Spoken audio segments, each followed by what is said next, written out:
this because I haven't been that well and for a few weeks. And so I had to cancel because I had no voice for literally for about 3 weeks. Crazy. Lucky tacky.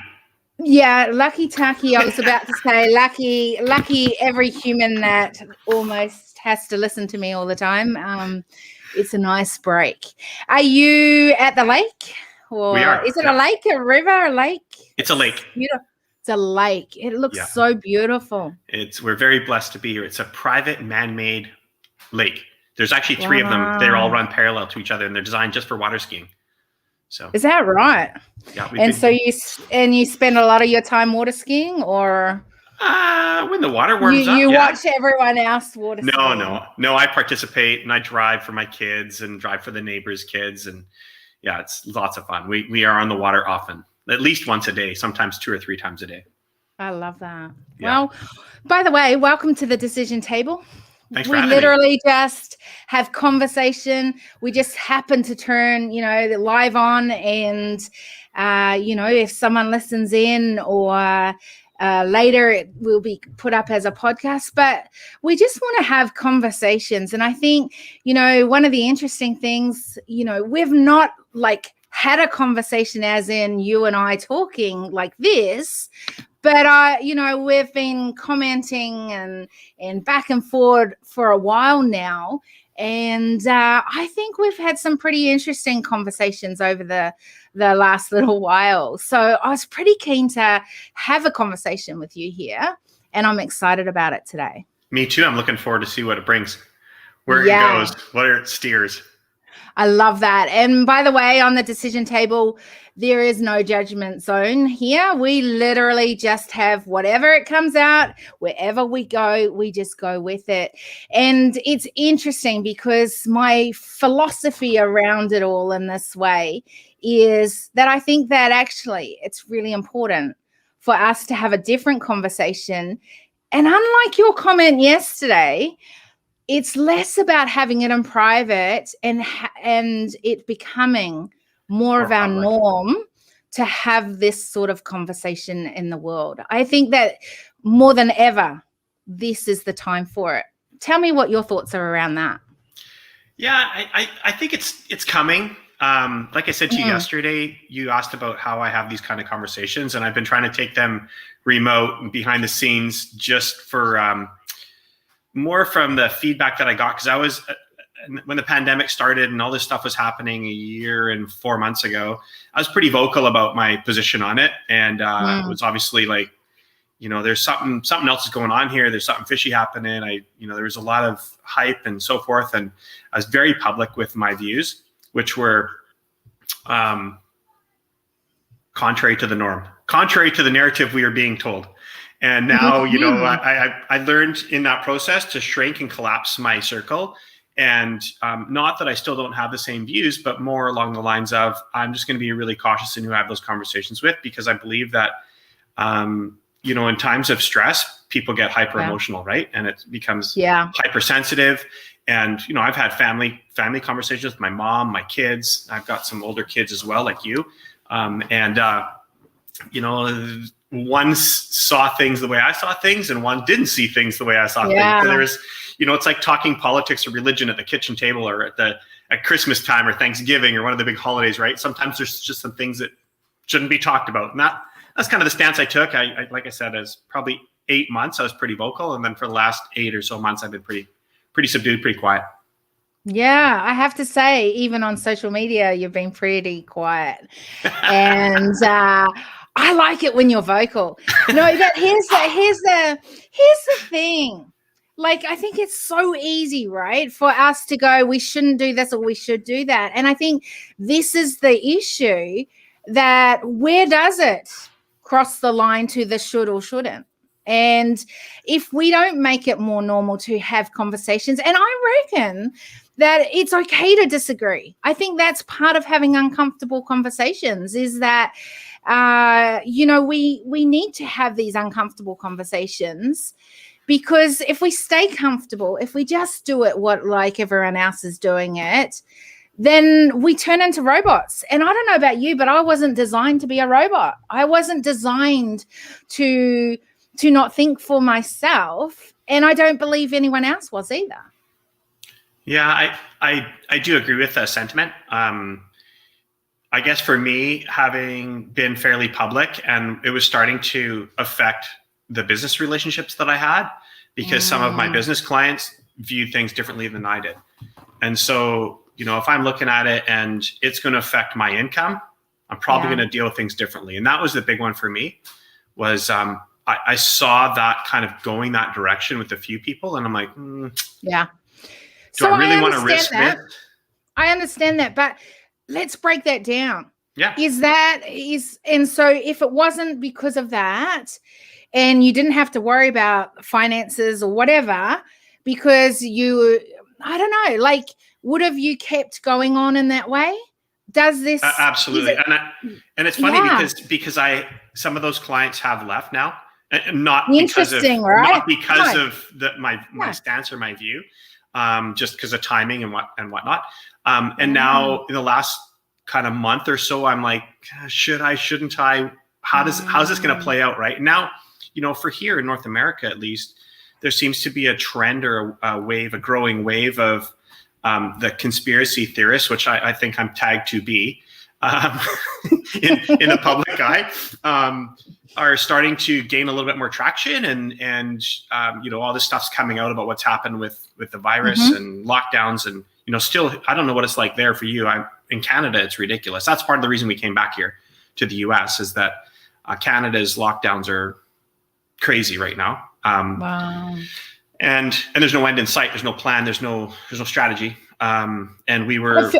By the way, I just got to put in there, I don't know that there's an end in sight for anyone right now. Well, if being here in America, there certainly is an end in sight. There's a different view. There's a different stance being taken now, and the population starting to come out of this with a renewed sense of there might be a new normal, and it's here, or it's really freaking close to being here. And in Canada, we're so far behind, and maybe that's part of being part of the Queen's Nation, like you guys are as well. We were very late to receive vaccines. In fact, I just saw a statistic this afternoon, that was 70% of Canadians now have at least one dose of some sort of vaccine. So they're talking about at a provincial level that they're going to start opening things up. Again, it remains to be seen, and the federal government may do things slightly different than that. But for me, I'm at the point now where I think I'm feeling a little bit more comfortable and confident in speaking out a little bit. But I'm going to be very guarded in those conversations. At the start, I think my social media presence, right, since you and I first met 5 or 6 years ago at the Black Belt in Santa Monica, that at that point I was always been the guy who throws kind of controversial stuff out there, and I've been a person who doesn't mind stirring the pot just to see what reaction I get. And it's not because I have a stance either way, one way or the other. It's just, I think like you, let's have a conversation. But I think in this last year, a lot of people don't want to have conversations. It's their way, it's their narrative, or you're dead to me, or I want to fight with you. I want to argue with everything you say. So, I'm open to all views. I'm certainly open to research in any way, and whatever is being posted, I'll have a read through both sides, or the middle side, right? But it's challenging because like I said, I think because the view is I'm so anti-everything, anti-vaccine, anti-government, anti the science, all the other crap that is floating around, that I'm viewed to be way far on the other side. But do you have a right as a human absolutely to choose to have this as your thinking and the decisions that you make as you continue to go forward? Like, I actually don't know why there is such a problem for us to have a different opinion, to disagree, to maybe do it differently. And I get it. I mean, I was in the midst of, all the racial tensions. I had friends on either side of all of that. Like, I felt like I was kind of somewhere in amongst it all, because here's the thing. Some people see me really white. Others see me as really brown. Others don't even see me. That's a whole conversation. And but that's the reality. So I went through this whole space of time going, where do I sit with it all? Who am I in amongst all of this? What is the conversation I'd want to be having if I was leading a conversation in that? And then I ran an annual the thing that I do, which is a global human intelligence forum. And so we do it now on an annual thing. That was the very first one. We've got another one coming up in October. But it was in amongst the literally when the whole heightened side of it with the, racial tension and no one knew what to say. And if you did say something, it was the wrong thing. And here I was having over 70 leaders join in a conversation, and we went anywhere and everywhere. That meant that, my friend who we call each other twinsies. He identifies as American of African descent. He spoke, and then I interviewed him, and because I know him. And I don't hold back anyway, even if I don't know you. And because, I figure we've got this lifetime, and I want to learn as much as I can from other people, and I want others to learn and for us to evolve as a human race to add value. And so I don't have time to muck around. So I'm going to ask questions, and I did. I asked anything and everything. And then it was an open forum. Now, that could have been a risky thing to do in the heightened time, right, of racial tension to open that up. But I felt that we needed a space that we could do something like that. Because how do we learn if I don't hear what you've got to say? If I haven't heard your perspective, if I'm not, because I don't necessarily look through that lens, because I haven't been exposed maybe to environments that you have, experiences that you've had. And that's where I think there's this real need for conversations to have. And I actually think in some places, there is a real willingness to have these conversations. I believe many don't know how to have these conversations, how to navigate these conversations and act like human beings in amongst these conversations. But I do think that we have to get to a point that we are willing to bring these out, because how do we evolve if I don't hear what you've got to say? Yeah, so I guess the big question, I'm a white male. I didn't notice that. Thanks for that. I just pointed out a white male in my early 50s, and I am the poster child for, what do they call me? You are white privilege. You right? are.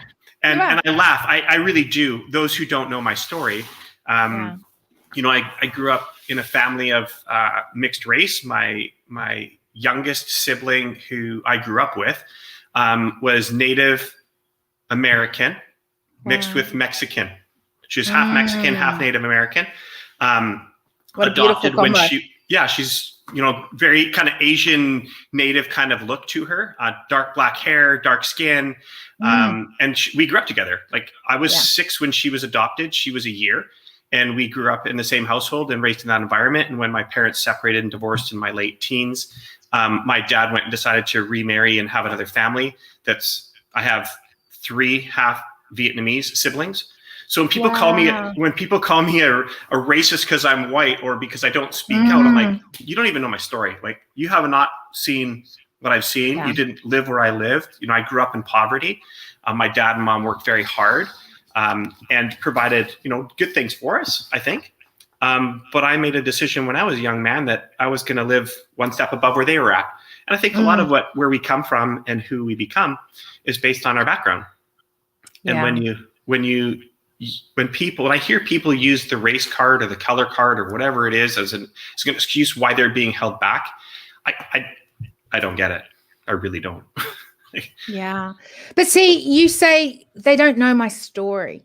Yeah. How will they know your story if you're not bringing it out into the open? How do they know what you're thinking if you're not bringing it out into the open? I get the building of the relationships behind the scenes. I get that we have these conversations, but I actually got to a stage, you know that we were nomadic and we literally traveled the world, and I would have the privilege of having conversations with amazing people. And I mean amazing people. I felt selfish. I felt like I wish other people could hear what I was just heard there. I wish others had that opportunity, because the learnings that I gathered on the road were just off this planet. What I learned was, the more I know, the less I know, that there is so much more to learn. Absolutely. And I just thought of that as, I know that we don't all have it figured out. We don't have it figured out. You and I don't have it figured out. I'm just going to put that out there. I don't know about you, but I definitely don't have it all figured out. And when you think you do, have another kid and they'll change your mind again. Oh my gosh. But here's the thing, right? Here's the thing. Like, that's part of the learning ground. And if we can't learn it together and make mistakes together. So I might say the wrong thing. I might say, an incorrect way to do things. I don't mean it with a ferociousness or a viciousness behind it, but I'm literally curious and I'm willing to ask questions, so that next time I might say that differently, or I might think a little bit different on that. Yeah, it's interesting. It's a good question that you pose of me. Like, how do you get that story out? How do you get the message out? How do we have conversations with, people of different backgrounds, races and colors and genders and sexual preferences and all the other stuff? Like, I've been as an employer, I don't see color. I grew up in a family that color wasn't an issue. Yeah. And so when it's constantly being told that because you're because you're a white male in his 50s, you're automatically a racist, and that you just learn, hey, I'm not even going to speak, because no matter what comes out of my mouth, it's going to be twisted and spun into something else that was not intended. And I don't know, it's hard. So take that thought, and I'm going to throw something in there. Here's the thing. So this is a problem, because you've got a story, you've got a narrative, there's some thinking behind your thinking that maybe that would be really helpful to others. But I get it. There's also where the world is at right now, and you fall into that category beautifully. Okay? Here's the thing. We can stay in that problem.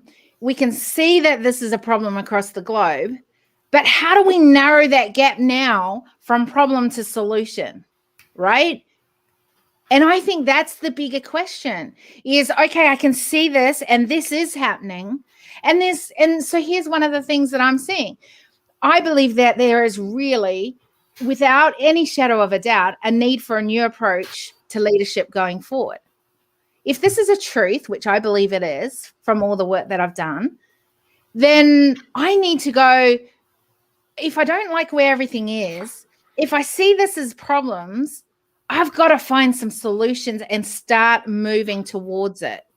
And so one of the things that I have asked of leaders, and I literally did this again in the weekend, was I was having this amazing conversation, and I said literally about this. We need to have more conversations like this. And we were talking about gender inequality at top decision tables. There is tending to be more particular gender at that table. They look kind of the same. They sound kind of the same. And I said, okay, so we know that's the problem. What is the solution, or how can we start shifting towards the solution? And it comes back to you and I making decisions and going, okay, what if we were to have those conversations and make it more norm? How do we do that? How do we? And so one of the ways of how I do it is I pull people like yourself onto the decision table, and we start talking like this in an open space. So I guess, when you look at the global leaders, you look at politicians, business leaders, there's people of all race, color, gender, and creed in there. Yeah. It's interesting. Like, I don't know if you saw my feed, but yesterday my wife and I watched the Formula One race, and I did not say that. All the Formula One racers all have "We Are One" BLM kind of things on their cars. They're on their helmets. They're low. They're on their steering wheels. They're very, very public about it, and it's driven. A lot is driven by Lewis Hamilton, a fellow out of the UK who's a world champion, 6 or 7 time world champion, black guy. And he talks about, equality in the workforce and equality for this and equality for that. And at the end of the race, when they pan through his crew after he's won, and he's the only black guy. There's no black engineers. There's no black tech support. There's no black pit crew. He drives for Mercedes-Benz, a German company. Is that because there's no black people in the world? No. Does he want the best of the best on his crew? Yes. Are those people going and training and getting the education and doing the things that they need to do? And then beyond that, are they the best of the best? Are they the cream of the crop? And are they being selected because of their race, their sex, their gender, their political views? Why are they being selected? And so when race comes up or all these other things come up, it really kind of fries my goat, because we all want the best of the best leading our organizations. I'm not going to hire someone based on their color, their sexual preference, or their gender. I'm going to hire based on who's the best. Wouldn't you? So, yeah, no. I get that piece and I go, awesome. But here's the thing. Has everyone had the opportunity to be the best of the best? To maybe prove that they're even the best of the best? Maybe have access? I have to say, one of the best and amazing things that I've had in the last little while is I've got collaborative partners that are male, that are so smart, and they are taking, we together are pulling things apart, figuring out the best solutions. I am so grateful, particularly for one of these relationships.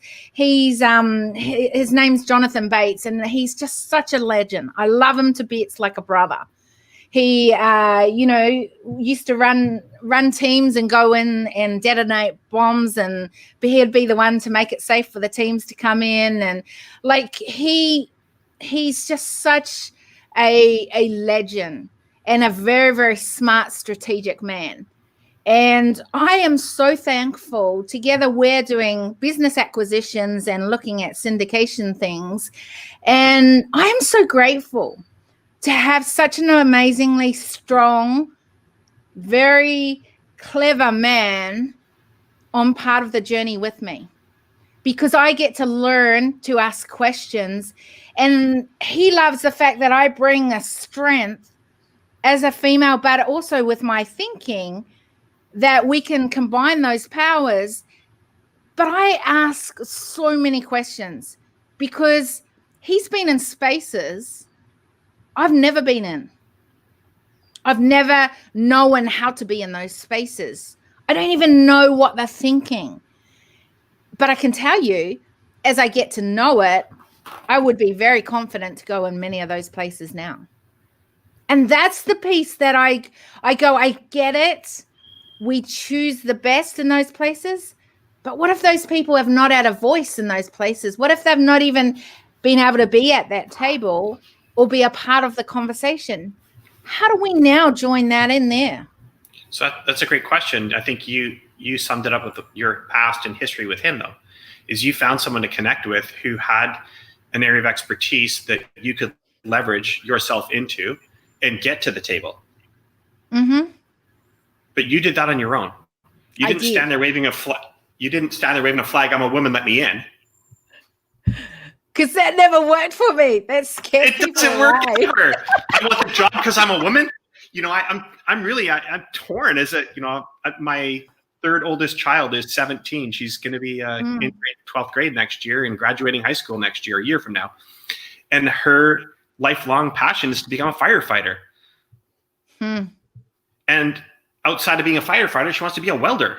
Like total male-dominated industries, right? And I keep telling her, well, sweetie, like I love you. You will get in the fire department simply because you're a woman. Yeah. Is that the person who should be in because she's a woman or because she's the best candidate? When you're talking about saving lives, what's better? If your house is on fire and you're a 300-pound dude and you got to get dragged out, is a 120-pound girl going to drag you out? Probably not. So when it's life and death, when it's critical decisions, I don't know, like I think like. But here's the thing. Here's the thing. Yourself in a position to win that position. I got to interrupt that one because I have a beef when you say something like that. I really do. Because here's the thing. I had this, so I don't know if you know, but I ended up in a wheelchair almost 12 years ago, right? And so it's been an amazing journey. And, I walk now and I'm doing some amazing, I just did this far out stupid, but awesome and very sore now. a walk in the weekend. First elevation down, crazy steep banks, all sorts of things. But that's another story. Anyway, but I remember a few years ago now, one of our, actually he's on our team in the other company, but and his name's Mario, and he was coming up to Sydney because he was down in Victoria in the time, and he goes, okay, I know you're kick-ass in the boardroom, but you've always been known as kick-ass in the gym as well. Now remember, at this point, so this must have been quite a few years ago now, but at this point I still was on, I think I was on stick, but the sort of the grandma stick. So really highly supported. One stick, yeah. Yeah, one stick, but really high support. And I still didn't have the feeling in my leg. So I would have to tell my brain to tell my leg to move, but I didn't necessarily feel it at all. I just felt it in my toes. That was the only feeling I had. And so I said, yeah, I'm going to take you on in the gym. Now, I could never beat him up the top. Now, this guy, you got to understand, he's got like quads like I've never seen before. And I've been brought up in the gym. I love the gym. And he's got like monster quads. And we get to the end of the workout. And we also were with one of his mates.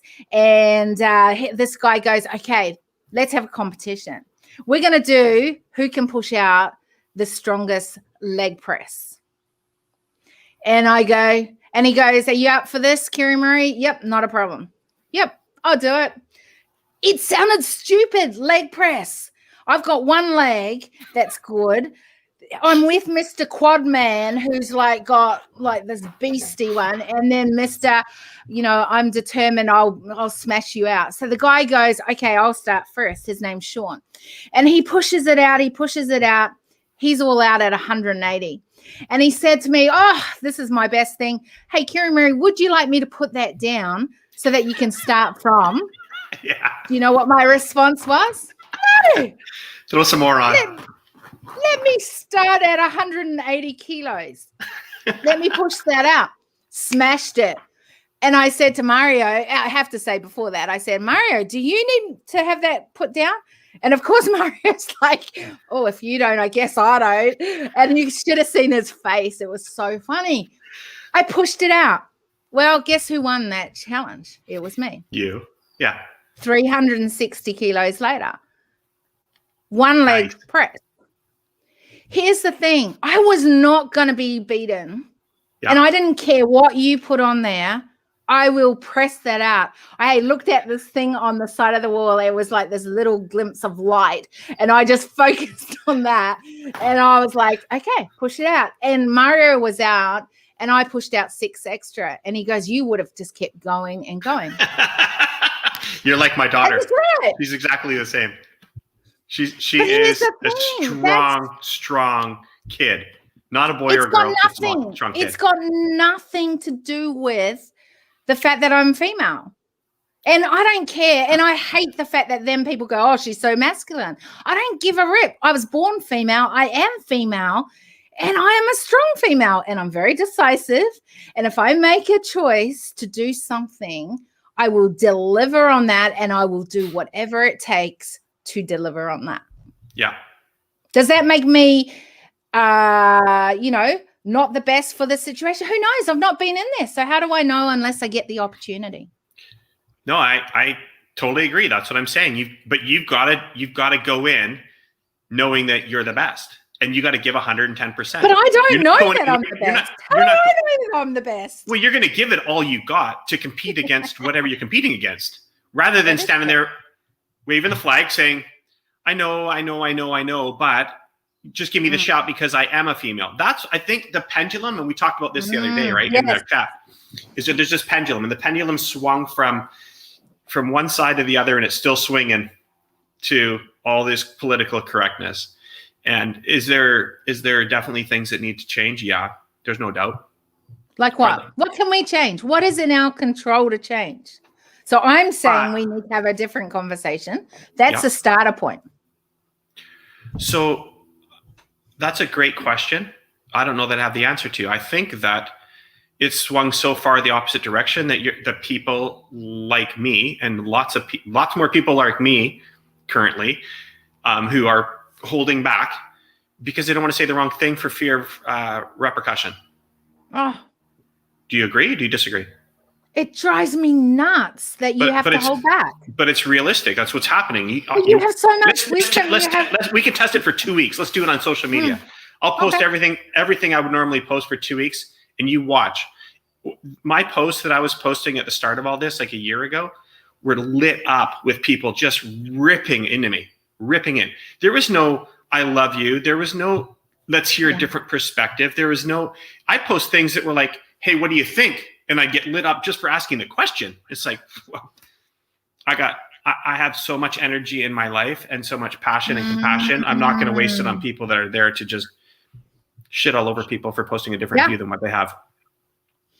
So how do we, but I think this is the problem, because you're not the only one that's facing this. You're not the only white guy in your age bracket that has an opinion. And I love to hear your opinions. I love to hear the wisdom that you have, the value that you're adding to that table. Here's the thing that I think we have to be careful of, is that we're not coming with an attacking thing. And I love the fact that you said, I asked a question. I'm not even demanding, hey, this is what I think, you better listen to me. You're asking a question. That's typically how I post my stuff, is asking questions. If you look at how I do it, it's exactly how I do it, right? Yeah.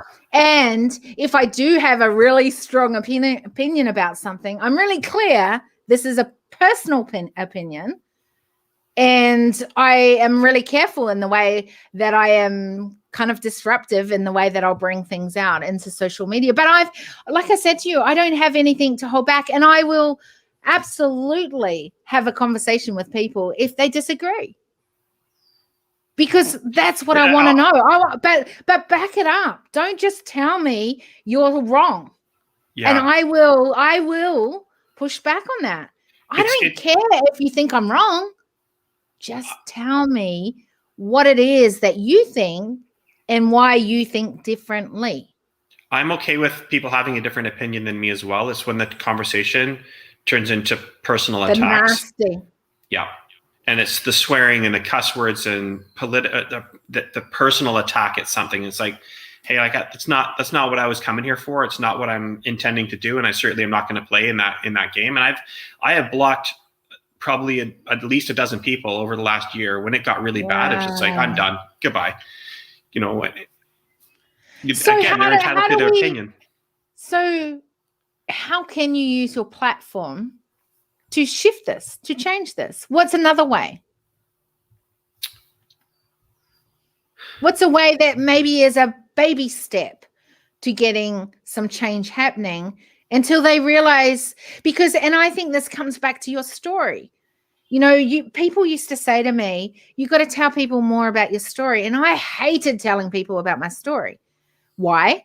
Because people would go into their biases. They would go into what they would see. Oh, if she's coming from such a broken and abusive background, oh, she's going to be like, so, victim mentality. I mean, so she's not, she was dumb in school. Okay, well, she's not smart, is she? Why would I listen to her if that's what she was? And so these biases came into play, and people, and this is where I joked about, some don't see me. It has been a real issue in my life where I don't look like other people. I don't sound like other people. And I certainly don't say things exactly like everyone else. Yeah. And for some, that is like, wow, that's awesome. I want to be like you when you grow up, but like you're too scary and I'll just like look from afar. Then there's others that go, who does she think she is? And then there's others that go, okay, I'm going to tip my toe into the water and start thinking. Can you help me a little to move along on that? Yeah, I've done the same, right? I try not to come from a place of woe is me in my story. And that's where I think I struggled personally, that, I certainly gone through my own stuff. But I don't think I was never abused. I didn't have any of those kind of issues. Yeah, we came from a But very you poor said family. you knew But poverty. what's that? You said you knew poverty. Yeah, absolutely. Yeah. It's funny because my kid, my meal for breakfast or breakfast was non-existent. My meal for lunch was either a bologna sandwich or peanut butter. Yeah. And we lived like that for years. And, my kids laugh when we walk through the store and they see like a cow tongue. Yeah. And they're like, that looks gross. I said, we used to love that. We used to have it boiled with mustard, with mashed potatoes. Like I'm sure it cost my parents $1,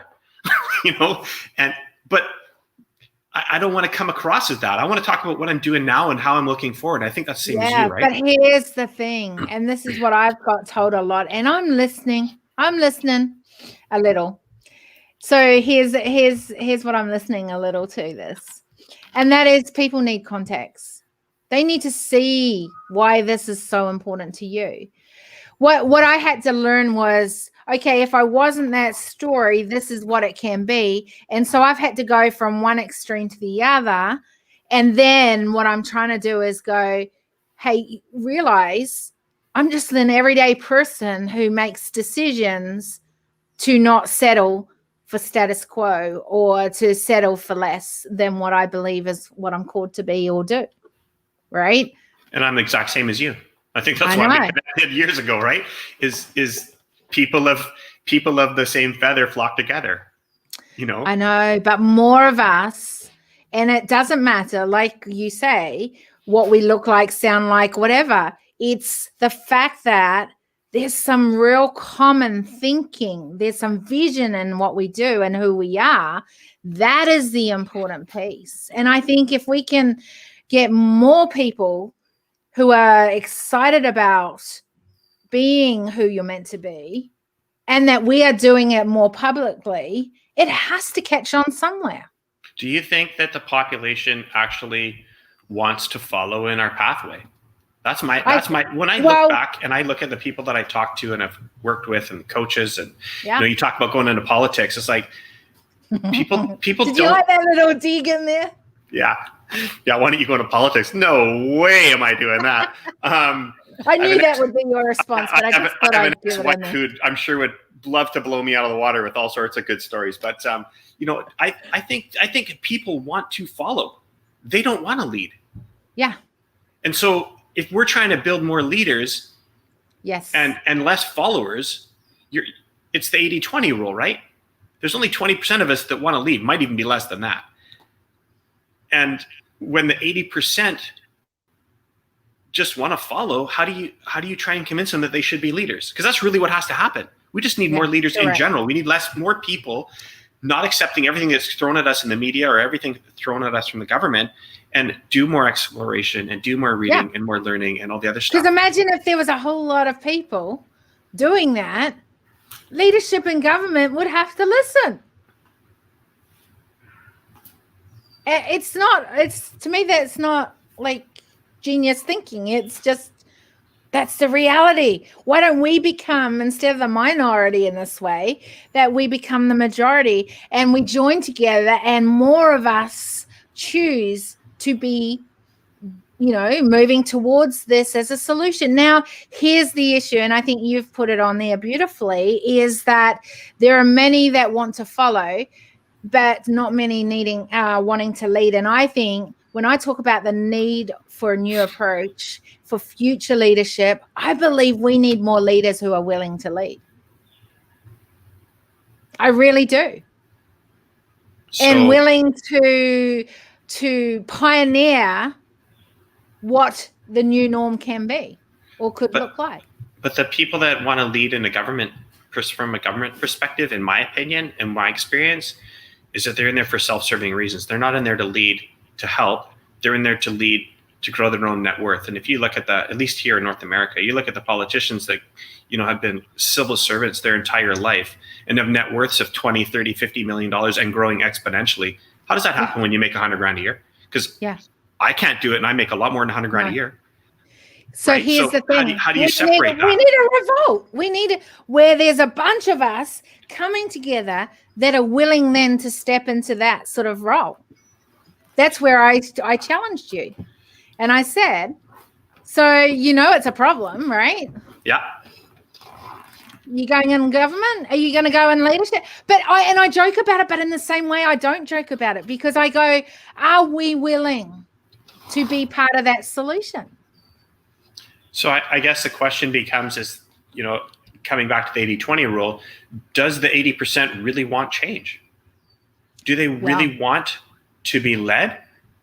Or do they want to think that? I don't think they do. I think that at least in North America or in Canada, like we had a less than 40% voter turnout federally.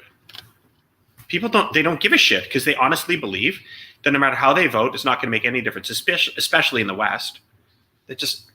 So is it they don't want change, or is there not the options or the opportunity in which they want to come on board with? I think exactly what's just happened in the American election.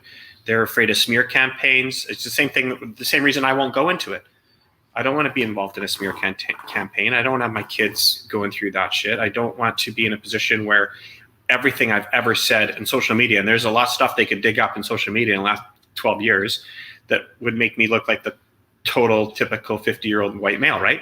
So, there comes a point where it's like you've got to be able to kind of weather that storm. And I've done it. I've done it in lots of organizations where I volunteered and been directors of and things like that. And I'm doing it right now. I'm the president of our HOA, our homeowners association, a strata council here. And it's an absolute shit show. I don't talk to half the people here, and haven't from a long time, because no matter what comes out of my mouth, they'll spin it, twist it, and they'll go through their little process and make me look bad. And you just shrug your shoulders and go about doing your work, and hopefully that some point it will flush out that you weren't such a bad person. I hate that. I do too. I do too. That. And so my thinking is less about going into government. People ask me the same thing, and I'm like, no, I'm good.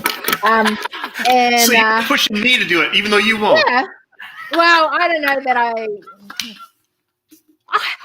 never even considered it, to be honest. Like, I wasn't brought up, unlike my husband, who was brought up where political conversations were the norm in the family. I didn't even know really what a government was, and I definitely didn't know how it functioned or doesn't function, depending how you think, right?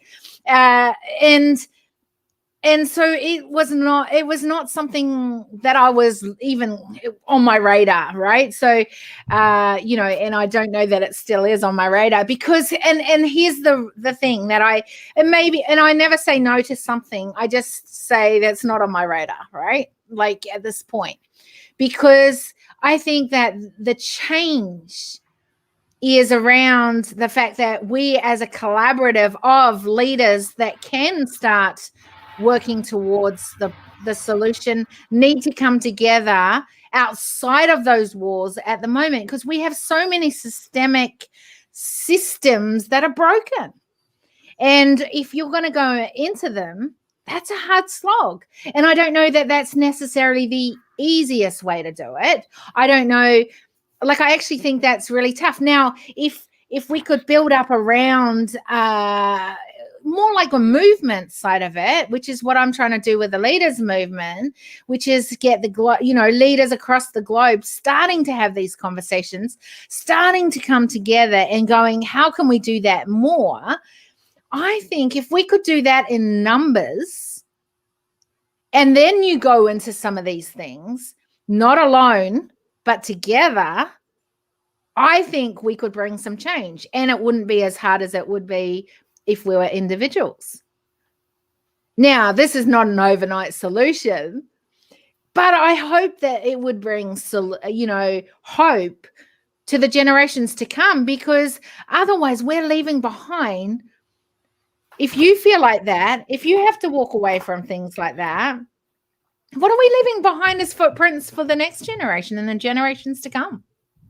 Yeah, you're leaving behind, I think, an attitude in a sense that it's hopeless, and that no matter what we say or do, it's not going to make any difference in the overall good. And American politics, and I don't play in this marketplace, but you look what happened here, and it's all just smear campaigns. Donald Trump didn't lose the last election. People voted for someone that they didn't want. Mm-hmm. You know what I mean? Like, they didn't vote because Biden was better. They didn't want Donald Trump. It's the same in Canadian politics. They didn't vote for Trudeau. They voted because they didn't want the other guy. And that's what even the current leaders in both of the opposition parties in both countries, you look at the person who's coming in next and you're like, that person's not going to win this next election for this party. They're not going to be able to take over leadership.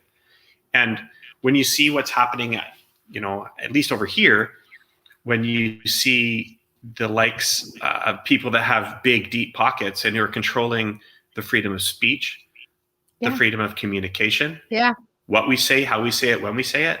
Like I literally just laugh when I open up Facebook now, and it's just like COVID this, COVID that, all these like fact checkers. It's like, if it's against the narrative, it's not been fact checked. It's been stamped COVID. And for me, I every day that goes by, if I didn't have such a presence here, I would drop it in a heartbeat. Yeah.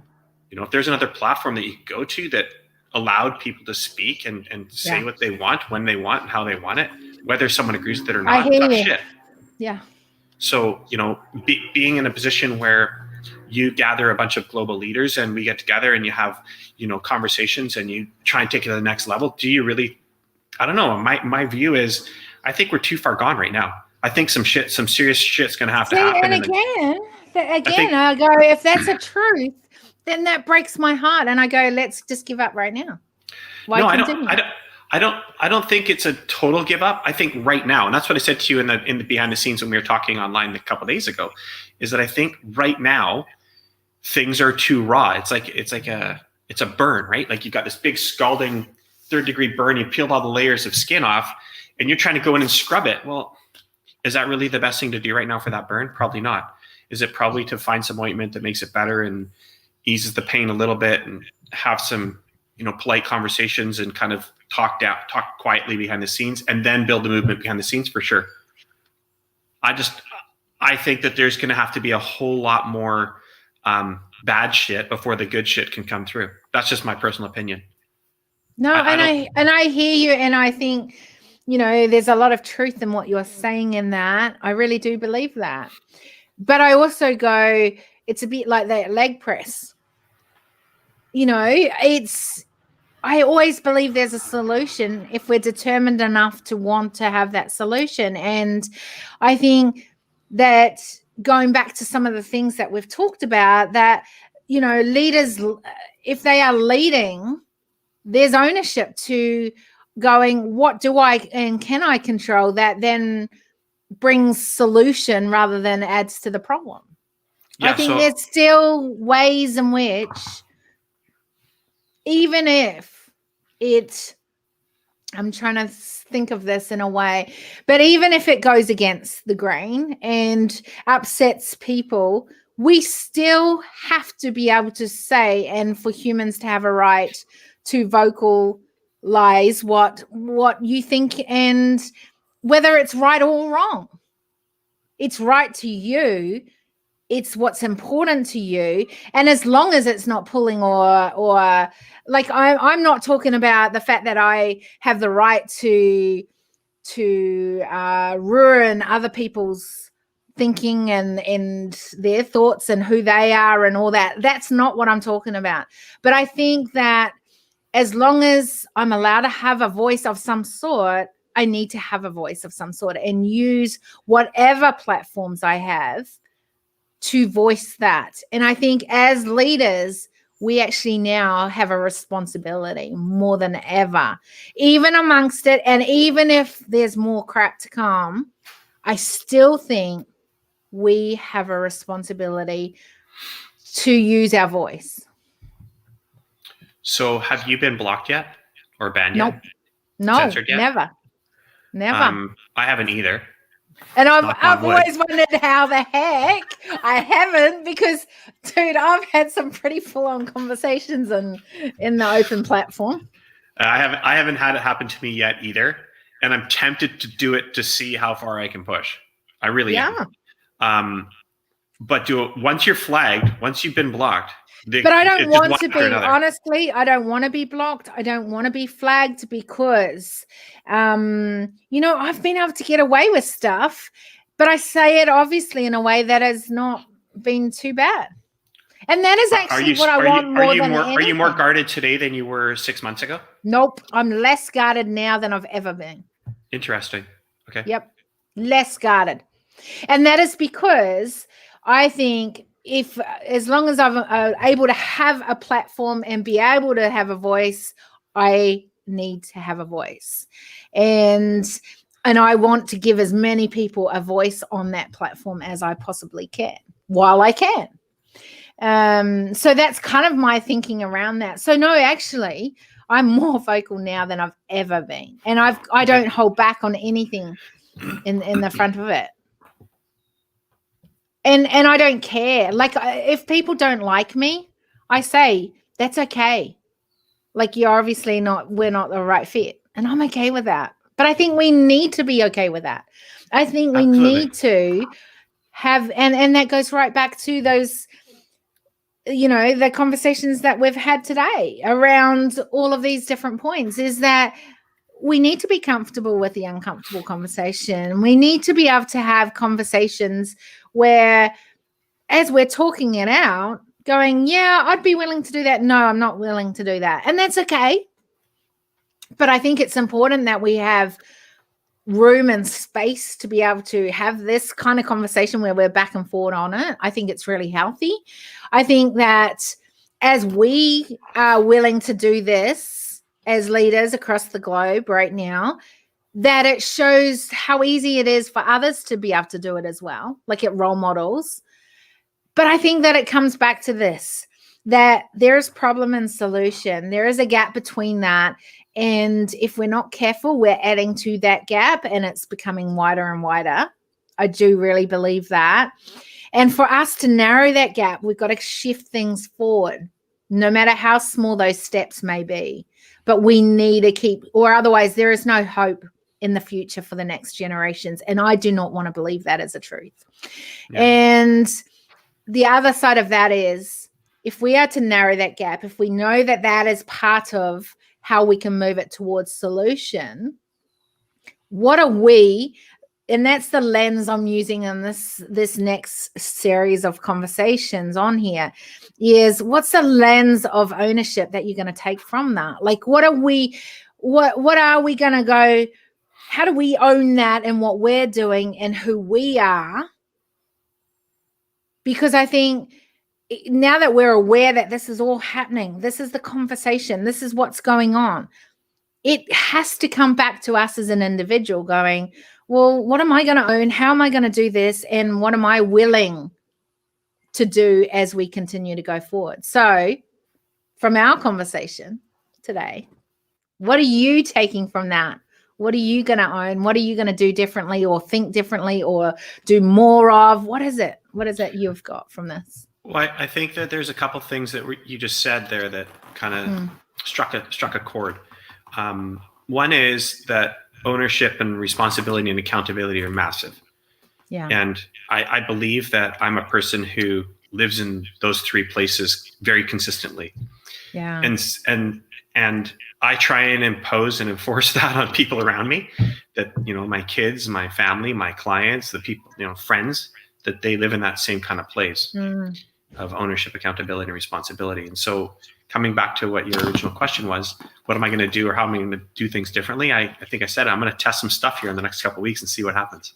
Awesome. And push the limits again and start asking more questions that may be perceived by others to be controversial. And see if I can elicit some more conversations that are people are open to discussing both sides of the forum, not just one side of the forum. Yeah, I love that. And I do want to make sure, because I feel like I feel a responsibility on this, that as you step out into that, be really clear what your yeses are and what your nos aren't. I'm really strong on that. And I think this is important for anyone that listens to this, is I know what I stand for. I know what I will not. I don't care what you say on this. I will not, allow that to go any further, because that is not acceptable. Those are my non-negotiables, and you need to know what they are. I think also you need to have a willingness to go, if this is blowing up and it's hurting people, I'm going to stop it straight away. Yeah. So know what that line is, right? And I think the other side of it is that as you give out by being a voice, you need to refuel and make sure that you are so surrounded by people who love and adore you, who get you, and who are going to champion you, but also who can call you when, hey, that is just not right. That is just not beneficial, you going down there. It's not serving you and it's not serving others. I've got people like that in my inner circle of who I've had to build that around me. I've got a wider, and don't be one of these people that go, oh my goodness, all I'm getting is this, this, and this. Keep looking for what people, and make sure that you're bringing that out. Hey, I love how George said this and he's doing this, and using it as role models of, I know this is a problem. I know you don't like this, but this is a solution. And I think that it's so easy in the world that we're in today for us to keep focusing in on the problem and not giving solutions or options or opportunity, that there is actually solutions to it. So I just want to say that, because I know it's really easy for me to say on the other side, yep, go for that. That's awesome. But I also know there's often a cost if you're not ready for it. And Yeah. I know you know that, but I just I have to say those things. So I don't know what you want to do with that, but I've said it. And what have I taken from what we're doing? We've had a conversation. I love the fact, and I think that's, I said that when I came off, when we were talking online yesterday, and I said, I love the fact that you were willing to go back and forward with the challenging, but also the what you threw out there, and then it makes me think more deeper in the questions I'm asking and the thinking, and gives me a different perspective. I'm really grateful for those conversations. I'm really grateful for sometimes I hold back because I don't want to scare people. I'm too intense. It's too deep. And I think that there are people that want to know more, want to question things, want to keep growing. And so for me, that's really important, this back and forward. And I thank you for the questions that you've asked today. I thank you for the willingness to go deeper in finding our pathway through this conversation, because I think that to me has been really important for me today.